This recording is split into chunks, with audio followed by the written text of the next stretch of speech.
Sy gesig vervrommel teen haar bors. So dit is hoe hy lyk, die een oor wie die profete nie genoeg kon praat, die een wie die engel sprakeloos kon laat.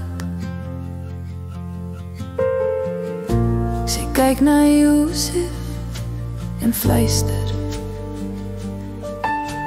Jahwe lyk soos ons. Sy opkrul nesie vroetel vir melk, en met bewerige vingers doen sy haar bes om God se mondjie in sy dors te lees. Sy trek die koppie stywer teen haar bors.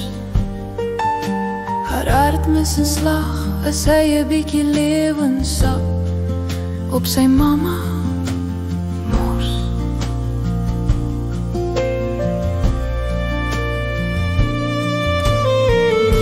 Op hierdie manier kry God sy eerste kos in 'n vreemde huis uit die lyf van 'n tiener Galileër, slukkend en slurpend soos 'n hongerlam.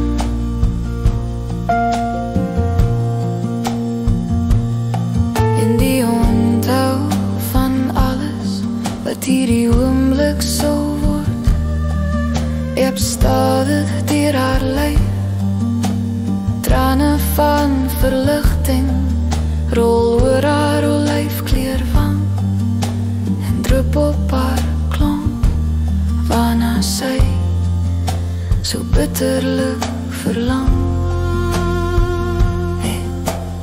Josef wryf sag oor haar nat gesweete hare, en voordat sy haar moe oë sluit, kyk sy hemelwaarts en in 'n oomblik of twee dank sy God wat nou weer loos in haar arms lê.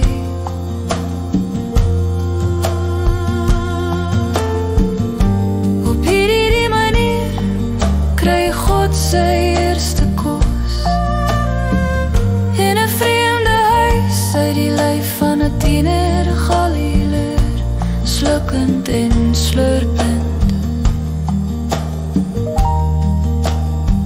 soos 'n honger